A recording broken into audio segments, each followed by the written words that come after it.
the start of this session, I want to ask you about, you have been in the news in the last 4 days for the DMK files. You also tweeted that you have received 1,400 crore defamation cases till now that the suit has been filed against you. What is that you're targeting about? The DMK feels that these numbers are not credible. What is the evidence behind such exaggerated numbers? In fact, this is only part one of what we have released, sir. I think the numbers are pretty high. 1,34,000 crore for about 11 people in DMK who are in the party for about 30-40 years. In government right from 1967. And we didn't just randomly put any numbers out there. So we have disclosed about approximately 190 companies owned by them, different shell corporations across the world, and the money laundering things that it happens. And each one we have valued professionally, and we have put it on the website also.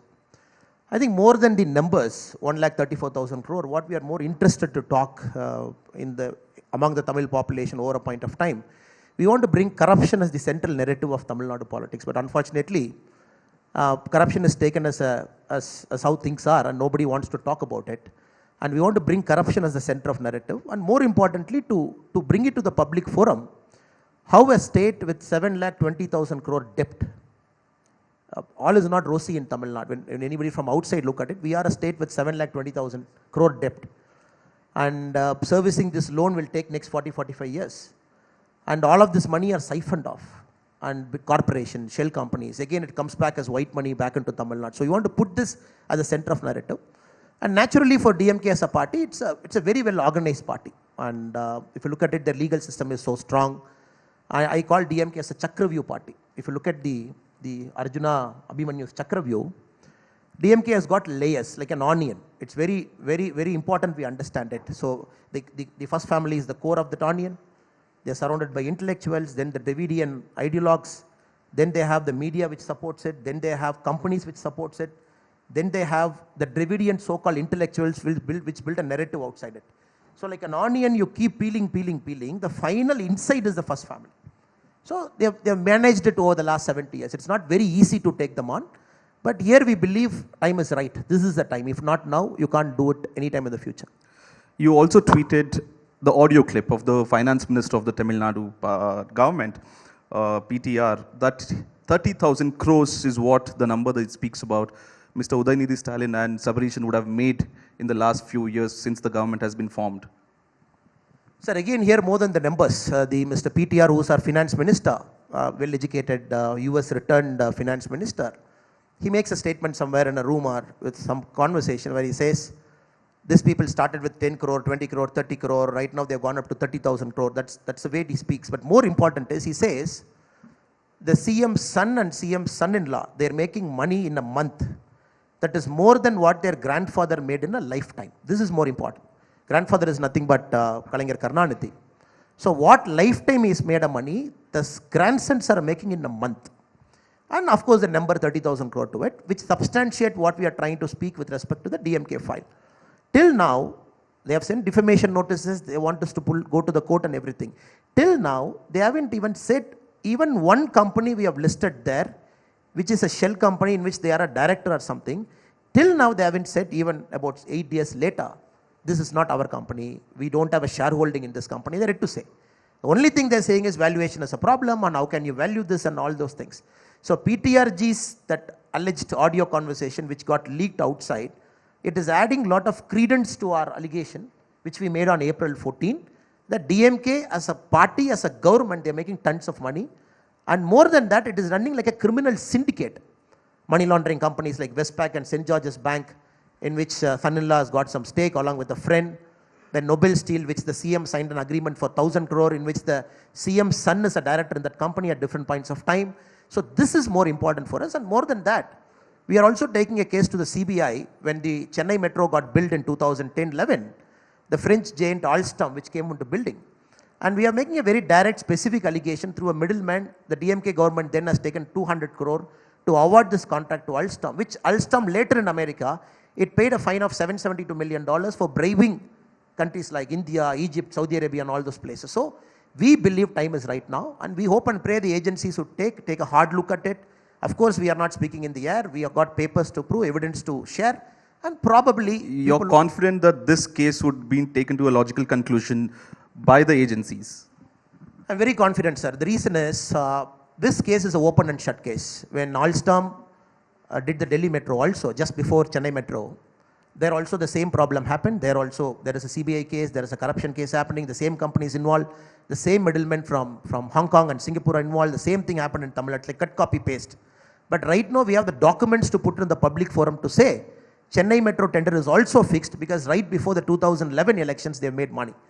And we are very confident once CBI takes over, looking at these papers, evidences, probably people who made the mistake will go to jail.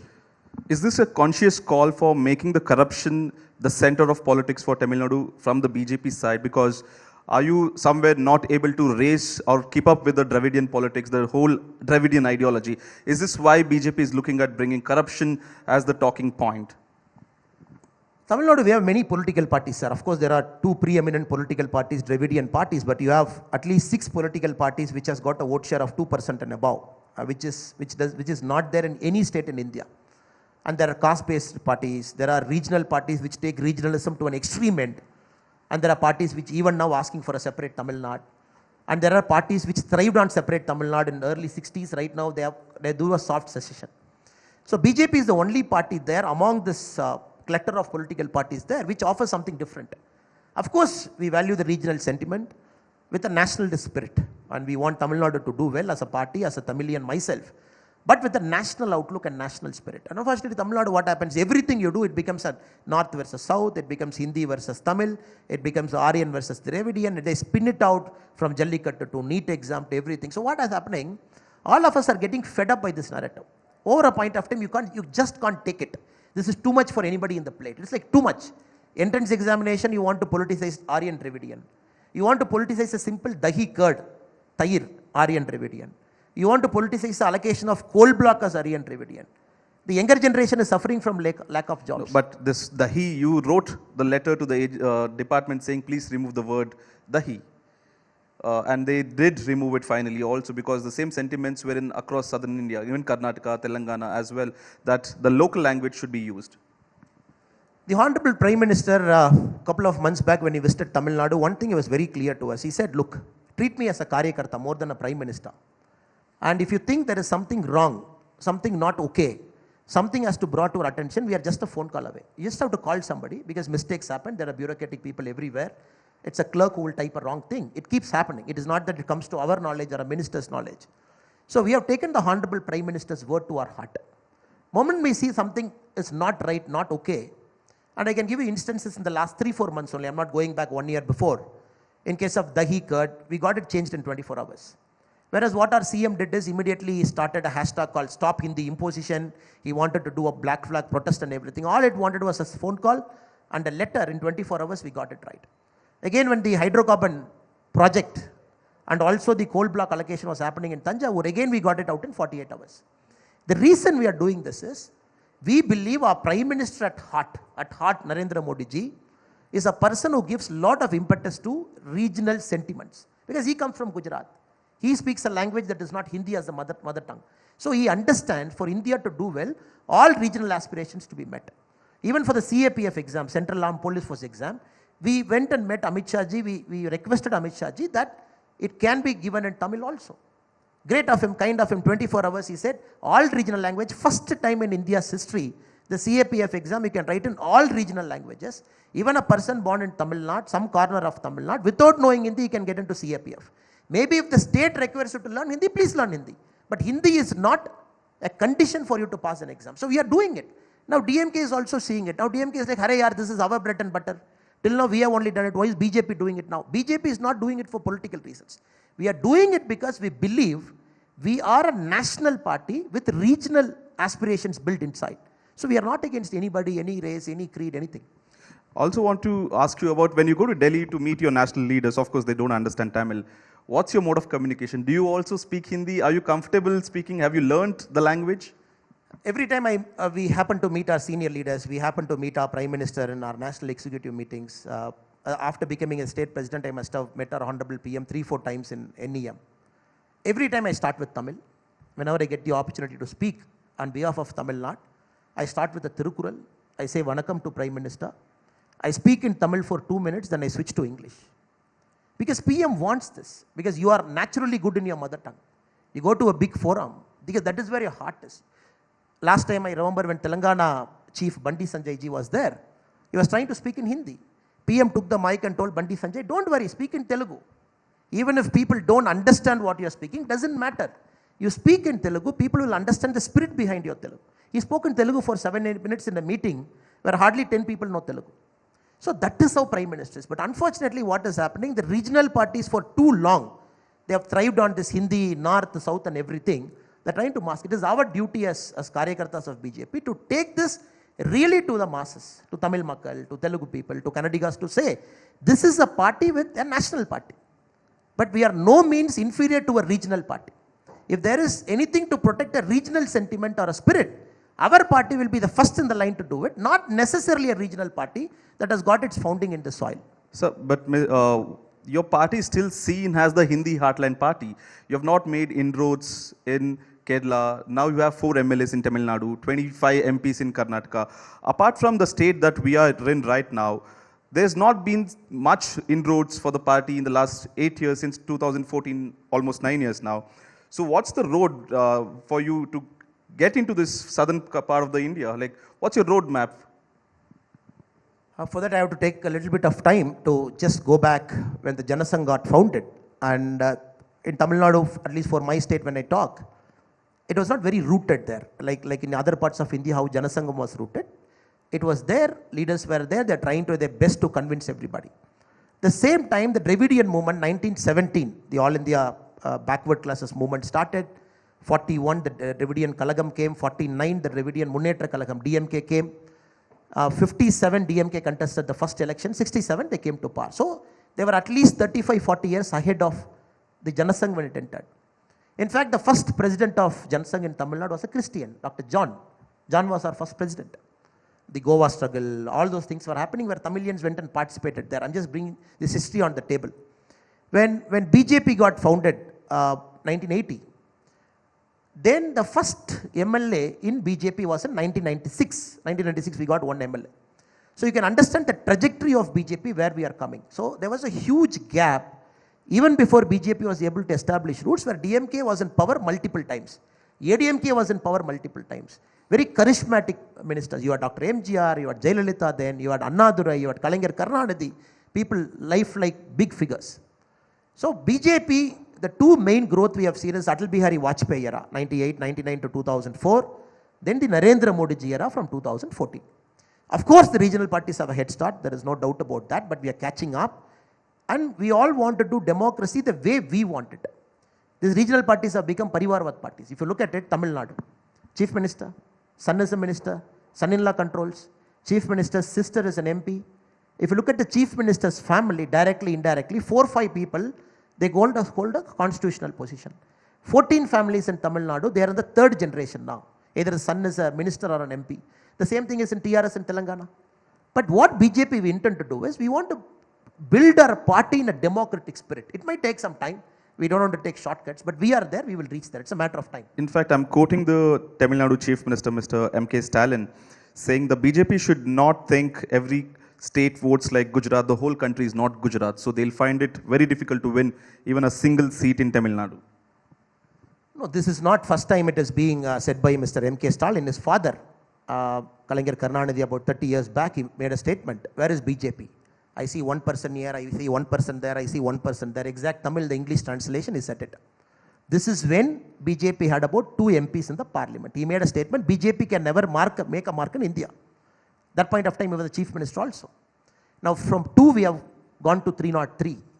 From a few states we are 18 either by ourselves or with an alliance partner. The same thing will happen in Tamil Nadu also, it's a matter of time. The moment MK Stalin ji is speaking about it, it means that he has taken us seriously. In the assembly day before yesterday also, he said, if BJP is opposing it, it will be good for DMK, I'm doing it. So, a party like DMK, which never uses the word called BJP in their lexicon, is using the word called BJP daily, criticizing, arresting our Karyakartas, putting them in jail for a social media post, criticizing us. That itself means BJP is on the growth path. Wouldn't it be difficult for the BJP to take on all the regional parties if DMK, BRS, JDS, all of them come together? it would be regional versus the national party. Would it be difficult for the BJP to even get into the Lok Sabha seats there where regional party sentiments are much stronger? So the way I would answer this question is I would take a roundabout way to answer it. I would say you got to invest in leadership, sir. For national parties, for a long time, what has happened is the state leaders were more like managers. Just before, I think Amit Shah ji in the morning session, he was talking how Virendra Patel ji was removed in a state here when Congress was in power. For Rajiv Gandhi ji was here, and the airport they asked him, do you want to change Virendra Patel ji? He was on the flight, even before the flight landed in Delhi, Patel ji got changed. That is how most national parties treated their leaders in India. 356, changing, not allowing anybody to settle, because the Parivarwad in Congress was more powerful. But if you look at BJP, we are investing in leaders now. Because in our party, there is a system, nobody can hold a term for more than 3 years. If you look at Kalaignar Karunanidhi, 38 years he was DMK president. Now Stalinji has taken over a couple of years back. Next 20 years is good to go. If you look at all the leaders, they run it for 30, 40, 45 years at least. Jayalalitha Amma more than 20 years president of a party. But in national parties, what happens? 3 years you have a president, then again 3 years next guy, again 3 years next guy. This, right or wrong, is a problem in southern part of India because you are taking on big leaders. For example, you imagine my plight. I am coming in as a state president. I have to take on and give a statement. When they make a wrong, I have to criticize a leader who's 35 years above my age, who's multiple time chief minister, who's 25 years in the power, and they have all their MLAs who are third time, fourth time, fifth time. We have hardly 2-3 MLAs who have third time or second time. So the reason I'm trying to tell you is it will take time. So BJP, we are investing in leadership. We are giving them a long arm. We want them to settle down, get established in the roots. Only then they can take them on. So BJP will never make the mistake of Congress. Congress had leaders as more like a China cup. You change them, you change them, you change them. But Tamil Nadu, it's a long investment we are making, right from district presidents to the mandal president. You will see, it's a 5 to 10 year journey. Tomorrow morning, nothing is going to happen. We want them to be fighters, be in the ground, take on issues, echo the Tamil sentiments. If we do the process right, 5-10 years we are there. You spoke about the future of the party in Tamil Nadu and in southern India as well. If that is the case, what about the alliances? When would you look that BJP would be ready to fight elections on its own in Tamil Nadu, on its own in Andhra, on its own in Telangana? When do you see the time, especially you're from Tamil Nadu, so because in 1 year the Lok Sabha polls goes, do you see in the 1 year or you need another 5 years for the party karyakartas, the grassroots level infrastructure to be right, to come out of an alliance, stand alone and fight? Sir, the BJP's alliance, generally if you look at it, it is not an electoral alliance where we just stitch something before an election, we contest election, we win a couple of seats. In fact, if you look at ADMK for a pretty long time after 2017, they were supporting many of the important decisions the Honorable Prime Minister Narendra Modi ji did, be it the Farm Act. When many parties were opposing for the sake of opposing, ADMK supported us, there's no doubt about that. At the same time, we also understand being in an alliance, BJP can have its own character. In fact, being in an alliance, it is not necessary you have to speak the alliance language always. But we are okay with it. ADMK is okay with it, we are okay with it. So there's healthy competition. There is healthy competition because if you look at it in our alliance, NDA, the Patali Makkal Kachi, Dr. Anbumani Ramadas, the former union minister, he says 2026 PMK has to come to power. BJP, we say 2026 we have to come to power. ADMK says 2026, again they have to come back to power. I see nothing wrong. Let there be a healthy competition because we have joined together on certain principles to protect our country, to take the country's progress forward. When the time comes, when the decision is made, it is for the people to decide which party should come to power. That doesn't mean we are hurting the alliance interest, we are trying to go behind their back, we are trying to spoil their chances. Wouldn't it create confusion that your alliance voters, who do they look at and vote? Do they have to vote for BJP, PMK or the AIDMK? Because all the three parties are saying we want to come to power with full majority. Sir, when 2024, let us imagine all of you are combining together for the Lok Sabha election because it is for our national president and the parliamentary board to take a call. Once they do as karyakartas, we follow it.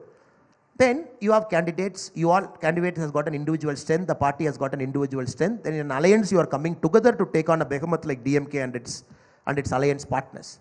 I don't think people have got that confusion to see, oh, you got to be together for 20 years for me to make a very calculated choice of to elect you or not to elect. I think Tamil voters are more intelligent than that. They are more aware of that. They see through it. They know exactly what election, how to vote. And I am very clear 2024 is Modi ji's election. It is not anybody's election. It is like 10 years we are in power. We have to go to the public and account us for 10 years what we have done. asking for another 5 more term. It is our election. So it is NDA's election. So the regional parties who are within the NDA also, they completely understand it. So this is a conscious decision that you have made as a party, because you have represented Mr. Ilaraja in the Rajya Sabha, PT Usha has been given post, and you have Kashi Tamil Sangam that the event has been started.